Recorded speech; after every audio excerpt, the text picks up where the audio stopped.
We the Phoenix. வங்கியியல். First வங்கினா என்னன்னு பார்க்கணும். வங்கின்றது ஒன்றும் இல்லை, ஒன்று வாடிக்கையாளர்கிட்டேருந்து அது டெபாசிட்ஸை வாங்கிக்கும், திரும்ப அதையே கடனாக வழங்கும். அதுதான் வங்கி அப்படின்றது. வங்கிக்கான விளக்கம் இதுதான். சரி, வணிக வங்கிகள் வாணிபத்திற்கான குறுகிய கால கடனை அளித்தல் மற்றும் கடன் உருவாக்கம் செய்யும் நிறுவனம் அப்படின்னு சொன்னவர் கல்பர்ட்சன். இப்போ ஒவ்வொருத்துக்கும் நிறைய பேர் டெஃபினேஷன் கொடுத்துட்டு இருக்காங்க. இப்போ அந்த மாதிரி ஏதாவது ஒரு ஸ்டேட்மெண்ட் சொன்னவங்களெல்லாம் நம்ம ஞாபகம் வச்சுட்டு வரோம். அந்த வகையில் இவர் எப்படி ஞாபகம் வச்சுக்கலான்னு பார்க்கலாம். இப்போ எல்லா பேங்குக்கும் உள்ளார போனோம் அப்படின்னாலே நிறைய ஃபார்ம் இருக்கும், ஃபைல் இருக்கும். இது மேலெல்லாம் ஒரு கல் மாதிரி பேப்பர் வெயிட் வச்சிருப்பாங்க. ஸோ அப்போ வணிக வங்கி அப்படின்ற வார்த்தை வருது, அதை பற்றி சொன்னது யார் அப்படின்னா கல்பர்ட்சன். நம்ம பேப்பர் வெயிட்டை ஞாபகம் வச்சுக்கோங்க. அடுத்தது, நவீன வாணிபத்தின் முதுகெலும்பாக இருப்பது எது அப்படின்னா வங்கித்துறையை சொல்றோம். இப்போ இந்தியாவின் முதுகெலும்பு வேளாண்மை அப்படின்னு சொல்லுவோம்ல, அந்த மாதிரி நவீன வாணிபத்துடைய முதுகெலும்பா எது இருக்கு அப்படின்னா வங்கித்துறை செயல்படுது. சரி, அடுத்ததா மைய வங்கியின் தோற்ற வரலாறு. முத மைய வங்கின்றது எந்த நாட்டில் தொடங்குறாங்க அப்படின்னு பார்த்தோம்னா ஸ்வீடன்ல தொடங்குறாங்க. ஆரம்பிக்கும் போதே ஸ்வீட் கொடுத்து ஆரம்பிப்போம். அப்போ முதல் மைய வங்கி அப்படின்றது எங்கன்னா ஸ்வீடன்ல. எப்ப தொடங்குனது அப்படின்னா 1656. வங்கியோடைய பேரு ரிக்ஸ் வங்கி. முத வங்கியை தொடங்கி இது வரைக்கும் செய்யாத ஒரு புதிய விஷயத்த செய்யறாங்கன்னா ரிஸ்க் எடுக்கிறாங்கன்னு ஞாபகம் வச்சுக்கோங்க. ரிக்ஸ் வங்கி. இந்த வங்கி எப்போ பணத்தை வெளியிட ஆரம்பிச்சிச்சு அப்படின்னா 1897ஆம் ஆண்டு பணத்தை வெளியிடும் உரிமையை பெற்றுச்சு. ஆனா இதுக்கு முன்னாடியே ஒரு வங்கி பணத்தை வெளியிட ஆரம்பிச்சிச்சு. அது எது அப்படின்னா 1864ஆம் ஆண்டு பேங்க் ஆஃப் இங்கிலாந்து. இதுதான் முதல்ல பணத்தை வெளியிட்ட முதல் மைய வங்கி அப்படின்னு சொல்லலாம். 1920 பிரேசல்ஸ் நகர்ல ஒரு பன்னாட்டு நிதிய மாநாடு ஒன்று நடக்குது. இதுல ஒரு முடிவு எட்டப்படுது. அந்த முடிவு என்ன அப்படின்னா 1921 இருந்து 1954 வரையிலும் நிறைய நாடுகள்ல மைய வங்கி தொடங்கணும் அப்படின்ற ஒரு முடிவு எடுக்கப்படுது. அதன் அடிப்படையில 1921 ஆப்பிரிக்க ரிசர்வ் வங்கி, 1928 சீன மைய வங்கி, 1934 நியூசிலாந்துல ஒரு வங்கியும், அதே மாதிரி 1934 இந்திய ரிசர்வ் வங்கி ஒன்று தொடங்கப்படுது. அடுத்தது 1950 சிலோன் மைய வங்கி, 1954 இஸ்ரேல் மைய வங்கி. இப்போ இந்த வங்கிகளெல்லாம் கொஞ்சம் ஞாபகம் வச்சுக்கணும். வருஷத்தை எப்படி ஞாபகம் வச்சுக்கலாம் அப்படின்னா, ஆப்பிரிக்கால இந்த பிரிக்கிறது ரெண்டா பிரிக்கிறோம். நம்ம அடிக்கடி பார்த்துருப்போம். இந்த மாதிரி வந்துச்சுனாலே பிரிக்கிறதுனால 1 2 பிரிக்கிறோம் அப்படின்னு சொல்லியிருப்போம். அதே தான் இப்போ ஆப்பிரிக்க ரிசர்வ் வங்கினா இந்த பிரிக்கிறது எப்படி அப்படின்னா 1 2 பிரிக்கிறோம். அடுத்தது சீன மைய வங்கி. இந்த சீனா இந்தியாவை விட கொஞ்சம் எட்டி இருக்கலாம். இந்த 2 நாடுகளும் பக்கத்துல இருக்கிறது நிறைய நேரங்கள்ல பிரச்சனையா இருக்கு. அப்ப சீனா அப்படின்றது எட்டி இருக்கலாம். அடுத்தது 1934 இந்திய ரிசர்வ் வங்கி தொடங்கப்பட்டுச்சு அப்படின்னு நமக்கு தெரியும். புதுசா தொடங்கப்பட்டுச்சு. அப்ப நியூசிலாந்து அப்படி ஞாபகம் வச்சுப்போம். அடுத்தது சிலோன் மைய வங்கி. இது 1950 ரவுண்டா இருக்கு. நம்ம தமிழ்நாட்டுக்கு கீழே சின்னோண்டு ரவுண்டா ஒரு கோழி முட்டை மாதிரி இருக்கிறது தான் சிலோன். அதனால 50 அப்படி ஞாபகம் வச்சுக்கோங்க. கடைசியா இஸ்ரேல் மைய வங்கி தொடங்கப்பட்டுச்சு. அடுத்து இந்திய வங்கிகளின் வரலாறு. இந்தியாவில் முதல்ல தொடங்கப்பட்ட வங்கி இந்துஸ்தான் வங்கி. எப்போ தொடங்கப்பட்டுச்சு அப்படின்னா 1770 வெள்ளையர்களுடைய ஆட்சி காலத்துல. அடுத்தது இந்த வங்கி அமைப்புகளை எது கட்டுப்படுத்தும் அப்படின்னா பிரசிடென்சி வங்கி வங்கி அமைப்புகளை கட்டுப்படுத்துறதா இருந்துச்சு. அப்படி பார்க்கும்போது 3 பிரசிடென்சி வங்கி இருந்தது.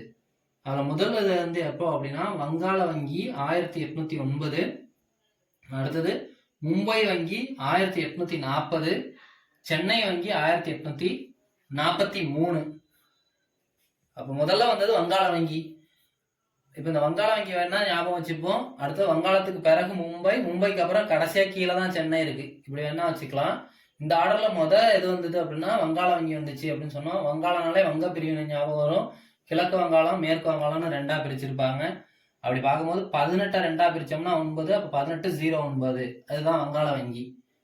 அதுக்கப்புறம் மும்பை வங்கி 40, சென்னை வங்கி மும்பை வங்கிக்கு பிறகு 1843. இப்படி மட்டும் ஞாபகம் வச்சுக்கோங்க. இப்ப இந்த 3 பிரசிடென்சி வங்கியும் 1921 ஒருங்கிணைக்கப்பட்டுச்சு. அப்ப எல்லாத்தையும் ஒன்னா ஒருங்கிணைச்சிருக்கோம். அப்ப ஒண்ணுதான் முடியும்னா 1921 ஒருங்கிணைக்கப்பட்டுச்சு. அப்ப அதுக்கு பேரு இம்பீரியல் வங்கி அப்படின்னு சொன்னாங்க. அப்ப இந்த இம்பீரியல் வங்கி வந்து என்னவா மாற்றப்பட்டுச்சு அப்படின்னு பார்த்தோம்னா ஸ்டேட் பேங்க் ஆஃப் இந்தியா, அதாவது இந்திய ஸ்டேட் வங்கி அப்படின்னு மாற்றப்பட்டுச்சு. எப்போ அப்படின்னா 1955. 2007-8ஆம் ஆண்டுல அமெரிக்கால பொருளாதார சிக்கல் ஏற்பட்டுச்சு. இதுக்கான ஒரு காரணமா என்ன சொல்றாங்க அப்படின்னா அந்த வணிக வங்கிகள் வந்து கடன் கொடுக்கறதுல சில கட்டுப்பாடுகள் இல்லை.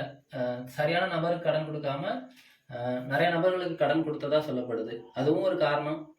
அடுத்து 2018-19 ஆர்பிஐ வந்து என்ன பண்ணுது அப்படின்னா மத்திய அரசுக்கு தன்னுடைய உபரியிலிருந்து 68,000 கோடி நிதி வழங்கியிருக்கு. அடுத்தது மைய வங்கி. இப்ப மைய வங்கினா என்னன்னு பார்க்கணும். மைய வங்கி அப்படின்றது அரசுடைய பணம், பண அளிப்பு, அப்புறம் வட்டி விகிதம் இது எல்லாத்தையும் மேலாண்மை செய்யக்கூடிய ஒரு நிறுவனம் அப்படின்னு சொல்றாங்க.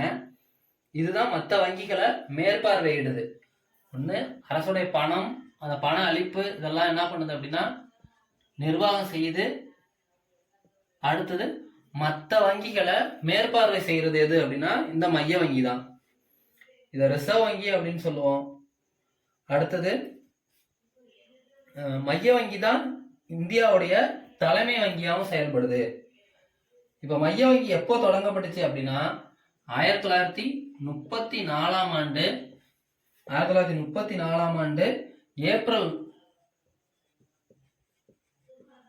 1, அதாவது சட்டம் வந்து 1934, ஏப்ரல் 1, 1935 இது அமைக்கப்பட்டிருக்கும். அடுத்தது இதோடைய இன்வெஸ்ட்மெண்ட் என்ன இருந்துச்சு அப்படின்னா 100 ரூபாய் மதிப்புள்ள பங்குகளா வெளியிடப்பட்டுச்சு. இந்த பங்குகள் தனியார் அரசு இருந்துச்சு. அடுத்து ஜனவரி 1, 1949 இந்த வங்கிய நாட்டுடைமையாக்கப்பட்டது.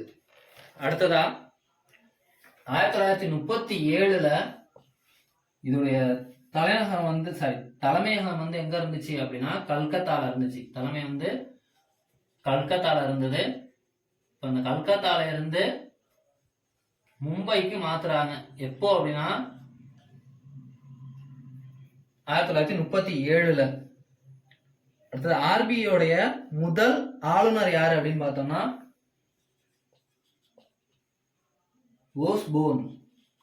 ஓஸ்போன் ஸ்மித்லாம் வந்து ஆர்பிஐயோடைய முதல் ஆளுநரா இருக்காங்க. அடுத்த நிர்வாகம் பார்த்தா 1+4, அதாவது ஆளுநர் ஒருத்தர் இருப்பாரு, துணை ஆளுநர் அப்படின்றது ஒரு 4 பேர், 4 துணை ஆளுநர் இருப்பாங்க. அது மட்டும் இல்லாம மைய அரசால நியமிக்கப்படக்கூடிய நிர்வாக குழு உறுப்பினர்கள் இருப்பாங்க. மைய அரசால நியமிக்கப்படக்கூடிய நிர்வாக உறுப்பினர்கள் இருப்பாங்க. நிர்வாக உறுப்பினர்கள் இதுல இருப்பாங்க. ஒரு ஆளுநர் இருப்பாரு, 4 துணை ஆளுநர் இருப்பாங்க. அடுத்து பணிகள் பார்த்தோம்னா அந்நிய செலாவணியோடைய பாதுகாவலன் அப்படின்னு மைய வங்கியை சொல்லுவோம். அடுத்தது கடன் அளிப்பை இதுதான் நெறிப்படுத்துது. அதாவது வங்கிகள் வந்து எவ்வளவு கடன் இருப்பு இருக்கணும், எவ்வளவு கொடுக்கணும் அப்படின்றத பத்தி எல்லாம் சொல்லும். நம்ம ஏற்கனவே பார்த்திருப்போம், சிஆர்ஆர், எஸ்எல்ஆர் அதெல்லாம் பார்த்திருப்போம்ல. அதெல்லாம் அந்த கடன் அளிப்பை நெறிப்படுத்துறதுக்கான ஒரு வழிமுறை தான்.